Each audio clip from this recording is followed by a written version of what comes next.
Max Tanner had always felt like the punchline of a joke he didn't quite get. But nothing in his late-night grind through dingy comedy clubs had prepared him for the man, or rather, the nightmare that now stepped out of the shadows like a twisted punchline come to life. The corridor behind the club was narrow and filthy, plaster peeling from the walls as if the building itself was trying to laugh off the decay. Flickering fluorescent lights buzzed overhead, casting uneven patches of light and shadow that danced like specters.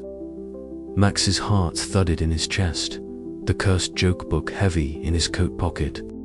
He'd tried to ignore the creeping dread gnawing at his mind all evening, but the sudden chill in the air told him otherwise. A soft, mocking chuckle echoed from the end of the hall. Max swallowed hard, squinting into the gloom. There, illuminated by a sputtering light, stood the jester. His costume was a grotesque parody of traditional court jesters, tattered, stained, and hanging in illogical angles that somehow made the figure both comical and horrifying. His face was painted in a grotesque smile, a permanent, sinister grin that stretched impossibly wide, eyes glinting with malevolent mirth. "Ah, Max Tanner," the jester's voice slithered through the air like smoke. The poor comedian trapped in a punchline too cruel for the world to bear. "Tell me, does the laughter taste bitter when it's your own?" The words twisted around Max's spine like icy fingers. Max tried to respond, but his voice caught in his throat. The jester took a slow step forward, the jingle of broken bells on his costume echoing softly. "I've come to reclaim what's mine," he said, producing a small, ancient-looking book from the folds of his ragged sleeves, the cursed joke book. Max's mind raced. The book was a lethal weapon disguised as humor, and this man embodied the chaos it wrought. But what was he really? A man, a spirit, a curse made flesh. The jester's presence seemed to warp reality itself, turning the air thick with absurdity and menace. "You think you can outwit fate with a joke?" The jester laughed, a sound both joyful and terrifying. "Fate is the ultimate comedian, Max, and it never misses its mark." Before Max could react, footsteps approached.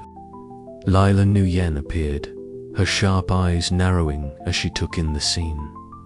"Max, we don't have time for theatrics. We need a plan."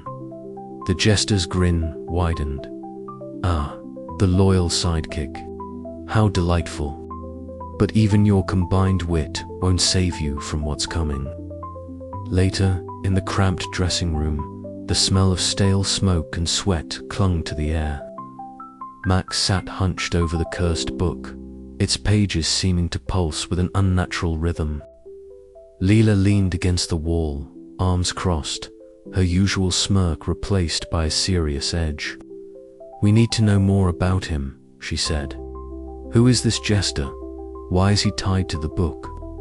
Max flipped through the pages, searching for clues. "He's not just a man," Max murmured. "He's the curse itself, the embodiment of the joke's dark heart." Their conversation was interrupted by the muffled roar of the audience gathering outside. Max's next performance was imminent, and the stakes had never been higher. The laughter they would soon unleash carried a deadly weight, and the presence of the jester made every chuckle a potential death knell. On stage, the spotlight burned bright, illuminating Max's nervous smile. The crowd's laughter was both fuel and poison, an uncontrollable force that fed the cursed jokes. As Max delivered punchline after punchline, a chilling voice cut through the noise, the jester's taunt echoing from the shadows. "Laugh, Max, laugh. It's the sound of your own undoing." The theater seemed to warp, the boundary between reality and nightmare blurring.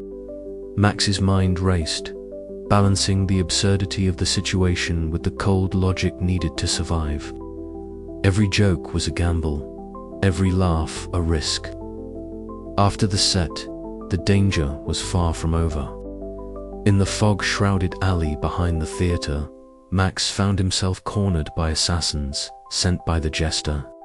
Their moves were swift and silent, shadows in human form, but Max's quick wit became his weapon.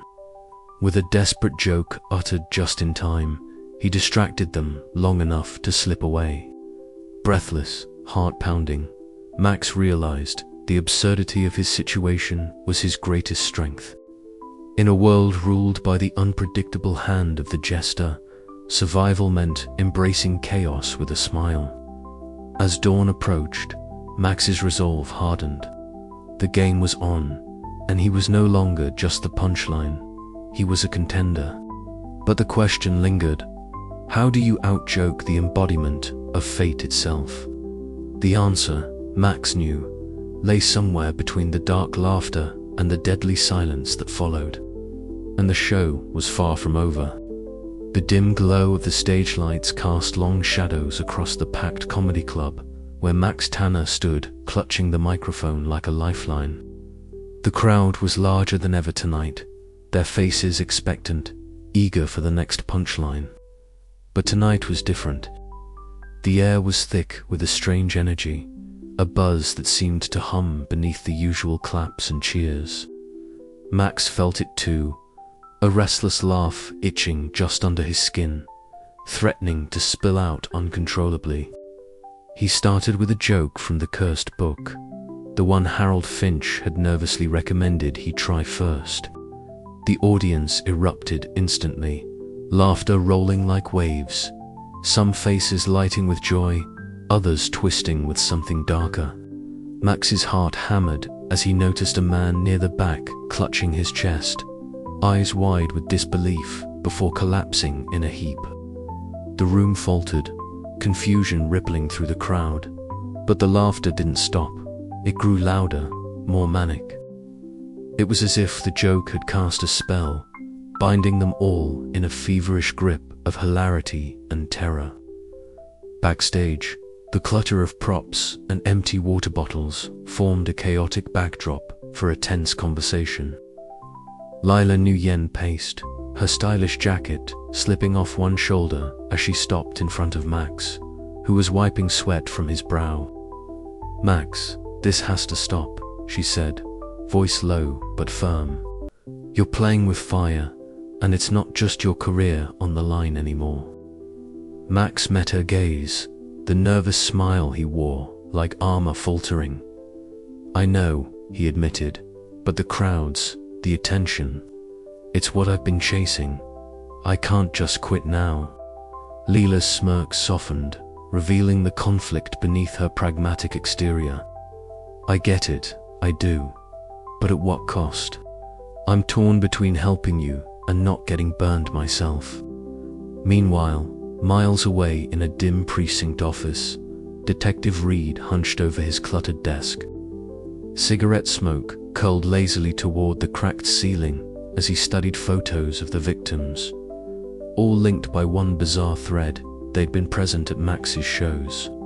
His cynicism, usually a protective shield against the absurdities of his job, was cracking. "What the hell kind of joke kills people?" he muttered, flicking ash into an overflowing tray. The deeper he dug, the more tangled the conspiracy seemed, with whispers of secret cabals and a trickster figure known only as the Jester. Reed couldn't decide if he was chasing a madman or a myth. Back on stage, Max's nerves sparked a wild improvisation. The cursed jokes from the book were unpredictable, sometimes drawing boisterous cheers, other times sending the crowd into dangerous fits of laughter. He danced on the edge, balancing wit and survival, his quick thinking the only shield against the lethal humor. Each punchline was a gamble, each laugh a possible last breath. The line between comedy and catastrophe blurred until Max himself wasn't sure which side he was on. Yet in the chaos was a strange kind of salvation, a dark humor that somehow kept him moving forward. As the night dragged on, the weight of choices bore down on Max and Lila. Could they keep walking this razor's edge, or would one misstep doom them both? Detective Reed's shadow loomed ever closer, threatening to expose secrets better left buried. The crossroads of comedy had never been so treacherous or so absurdly alive. Maybe, Max thought, this is what comedy really is, a dance with fate, with laughter as both sword and shield. And somewhere, in the depths of the night, the jester watched, his grin growing wider, the game far from over. To be continued.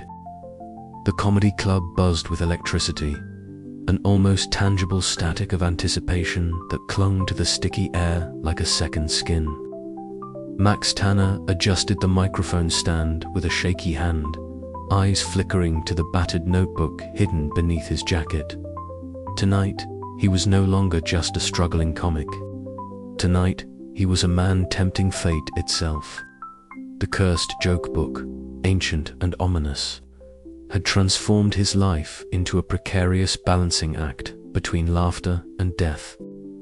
The crowd's murmur swelled as Max took center stage, the neon sign outside casting a surreal, flickering glow that danced across his pale, nervous face.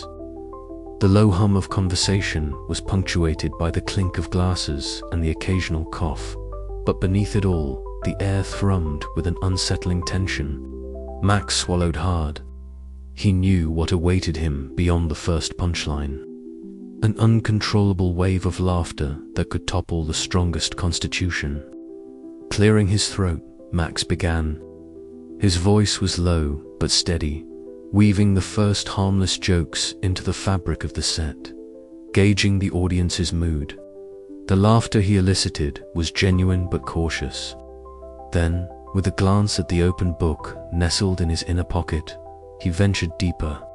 Joke after joke spilled from his lips, each darker, sharper, whispers of an absurd world where humor was a weapon. The room transformed.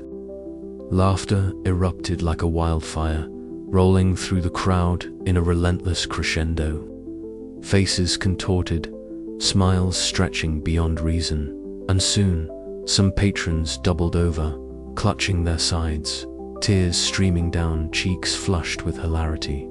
But this was no ordinary comedy night. The curse tightened its grip.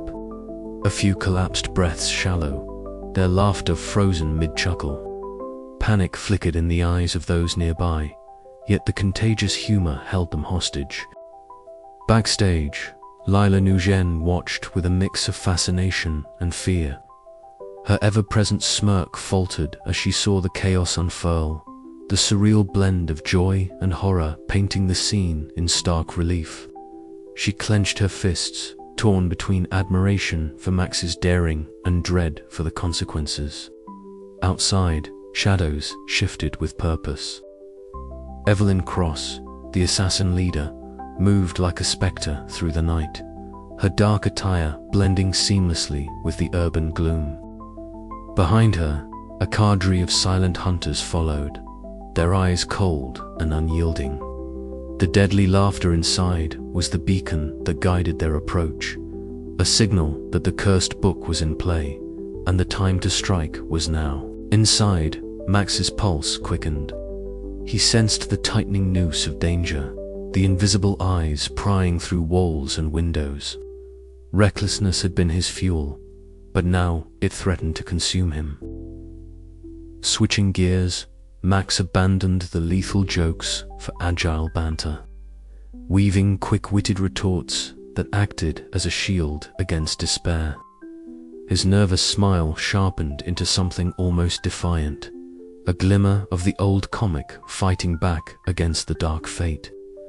The backstage corridors became a labyrinth of shadows and echoes. Max's footsteps pounded like a frantic drumbeat as he dodged through narrow passages, his breath ragged but controlled. The cursed book throbbed in his pocket, both a blessing and a curse, a source of power and peril. Each heartbeat was a gamble, each joke a step closer to oblivion or salvation. As the assassins closed in, the line between humor and horror blurred. Max's wit was his weapon, his laughter a lifeline. But how long could he hold the balance? The night stretched ahead, thick with uncertainty and the promise of deadly punchlines yet to come.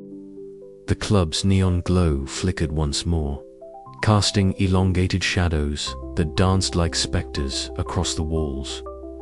Max paused, eyes scanning the exit routes, mind racing. Somewhere in the chaos of laughter and lurking danger, the next joke waited, the one that might save him or end him. And so, under the dim lights and the watchful eyes of fate's cruel trickster, Max Tanner prepared to face the night's deadly performance, a show where every laugh could be his last. But in the heart of absurdity, where comedy met catastrophe, Max discovered that sometimes the only way to survive was to laugh in the face of death itself, and maybe, just maybe, outjoke the darkness. The evening air was thick with the kind of anticipation that felt almost electric, buzzing in Max Tanner's veins as he sat alone at his worn kitchen table. The dim light of a single desk lamp cast long shadows across the clutter of notebooks, coffee cups, and the infamous cursed joke book that had rewritten the trajectory of his life. Before him lay an envelope, thick, cream-colored, and embossed with gold lettering that seemed almost too elegant for the rough-and-tumble world Max inhabited. With trembling fingers, he broke the seal and unfolded the heavy card inside. A flourish of formal script invited him to perform at the upcoming prestigious comedy festival, a beacon of hope in his otherwise chaotic existence.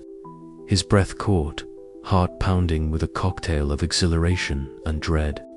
This was the break he'd been chasing all his life, the chance to claw his way back into the spotlight. But with the joke book's dark shadows still looming, the stakes had never been higher. The silence of his apartment was suddenly shattered by the distant wail of a siren, a reminder that the city never truly slept, nor did danger. Max's eyes flickered to the worn pages of the book, its ancient leather cover cracked and whispering secrets he hardly wanted to hear. The cursed humor had already claimed lives, twisted fate, and drawn deadly attention. Now, this invitation was both a blessing and a gauntlet thrown at his feet. 2 days later, the clatter of cups and murmur of conversation filled the cozy corner booth of an offbeat cafe where Max met Lila Nguyen. The air smelled faintly of roasted beans and caramel syrup, but beneath the comforting aroma simmered tension. Lila's sharp gaze locked onto Max's jittery posture as she pushed a steaming cup across the table toward him. "You've got to be careful," she said, voice low but firm, her dry wit barely masking the worry beneath. "This festival isn't just a chance to shine, it's a target painted on your back." Max took a sip, the bitterness grounding him for a moment. "I know, but if I don't try, I'm dead anyway. Or worse, forgotten." Lila's smirk softened into a rare smile.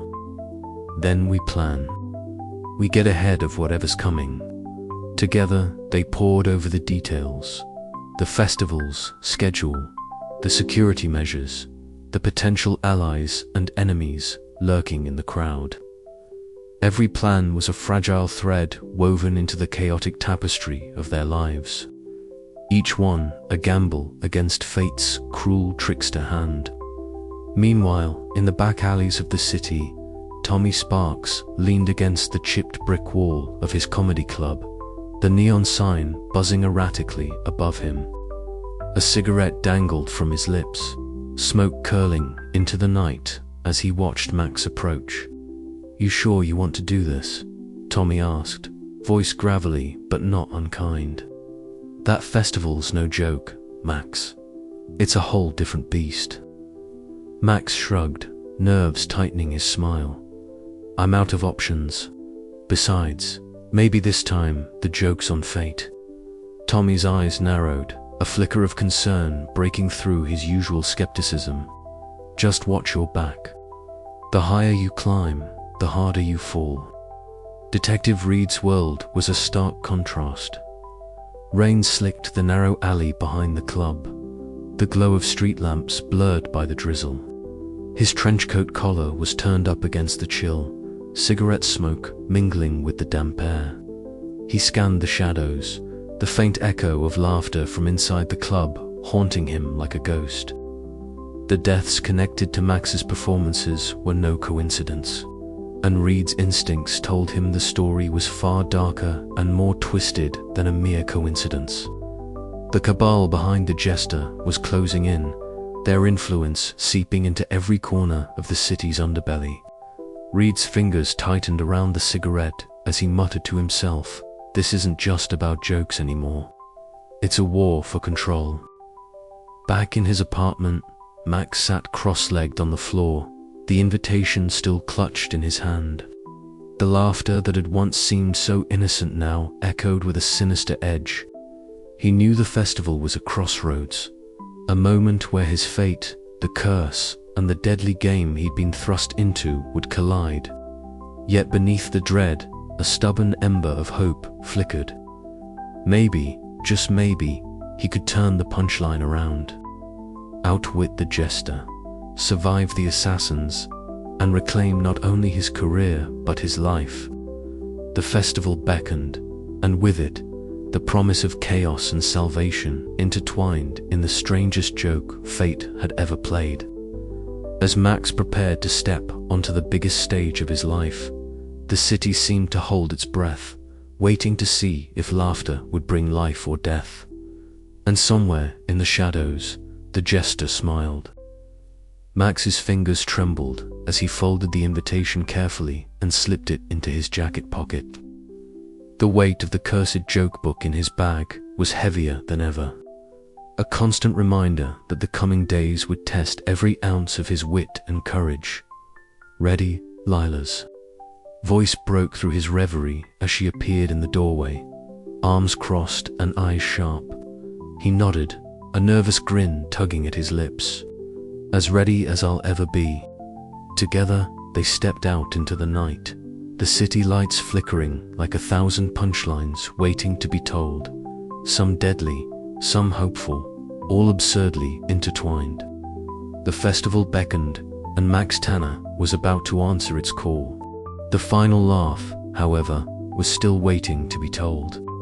The night before the festival was a tempest in more ways than one. Rain battered the grimy windows of the comedy club's back room, where Max, Tanner, and Lila Nguyen sat huddled over a stack of brittle, yellowed papers and worn-out books Harold Finch had reluctantly provided. The storm outside was a relentless percussion, tapping against the glass like the ticking of a morbid clock, each drop echoing the urgency in Max's mind. So, this jester guy, he wasn't always the villain. Leela mused, flicking through a fragile page with a carefully gloved hand. Apparently, he was once a celebrated performer, someone who loved laughter as much as we do, but cursed to become this. She gestured vaguely, the flickering candlelight casting long shadows that danced like phantoms on the peeling walls. Max rubbed his temples, a nervous smile tugging at the corner of his mouth. "Yeah, turns out the guy's story is as twisted as the jokes in that book. It's almost poetic, a tragic clown condemned to be the harbinger of lethal laughter. I guess fate's got a cruel sense of humor." Harold Finch, perched on a rickety stool nearby, nodded sagely. "The curse binds him to the book, and the book to the curse. It's a cycle that feeds on the absurdity of human folly and the dangerous allure of humor.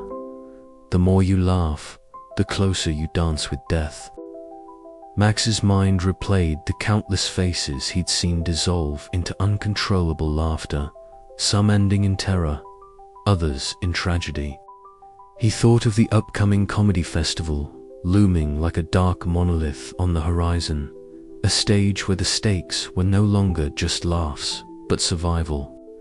The room's atmosphere thickened as the rain intensified. punctuated by distant thunder that seemed to roar in approval of the grim revelations. Leela leaned forward, her voice dropping to a conspiratorial whisper. "We need to be ready. The jester won't just sit idle. He's intertwined with this curse, and he'll come for the book for you." Max shivered, not from the cold, but from the weight of inevitability pressing on his chest. His internal monologue flickered with dry humor, the only shield against the encroaching dread. If fate's a joke, it's one hell of a cosmic one, and I'm the punchline. But hey, at least I'm not boring. Later that night, at a cramped diner, bathed in the neon glow of flickering signs, Detective Reed slid into the booth opposite Max and Lila. His rumpled trench coat was damp from the rain, and the ever-present cigarette smoldered between his fingers. The detective's eyes, sharp and tired, scanned the two comics with a mixture of suspicion and reluctant alliance. "I've been digging," Reed began, voice low and gravelly. "There's more to this curse than some urban legend. There's a cult, worshippers of this jester figure. They believe in spreading chaos through deadly laughter." Leela exchanged a glance with Max, the absurdity of the situation settling like a fog. Great, a death cult with a sick sense of humor. Just what we needed. Reed cracked a rare dry smile. "Welcome to my world." The conversation wove through grim facts and speculative whispers. The clatter of plates and distant chatter of patrons, a stark contrast to the gravity of their discussion. Plans formed, alliances hardened, and amidst it all, Max's anxiety gave way to a flicker of resolve. He was no longer just a hapless victim. He was a player on a stage far larger and darker than any comedy club. The next encounter was less tangible but more haunting. In a narrow alley slick with rain, Max found himself face to face with a flickering apparition. The jester's form shimmered like a mirage, his tattered costume flapping in an unfelt breeze, eyes glittering with a malevolent mirth that sent chills down Max's spine. "You're meddling in a game far beyond your wit, Max Tanner," the jester intoned, voice like a twisted melody. "But even fate enjoys a good laugh." The words were both a threat and a riddle, leaving Max suspended in a liminal space between fear and fascination. The jester was no mere villain. He was the embodiment of chaos, a trickster bound to the cruel joke of his own curse. When dawn broke, Max found himself alone on a rooftop overlooking the sprawling city. The fiery hues of morning clashed with the lingering shadows, mirroring the turmoil inside him. He lit a cigarette, inhaling deeply as the smoke curled upward, carrying away fragments of doubt. "Maybe this is it," he thought. "The punchline I didn't see coming. Fate's joke might be cruel, but that doesn't mean I have to laugh last. Comedy's about timing, and I'm learning to own the stage, no matter how twisted the script." Below, the city stirred awake, oblivious to the dark comedy unfolding in its midst. Max's gaze sharpened, resolve hardening like tempered steel. The festival awaited a crucible where jokes could kill, alliances would be tested, and fate itself might be outwitted. And if laughter was the weapon, then Max Tanner was ready to wield it, no matter what came next. The curtain was rising, and the final act was about to begin.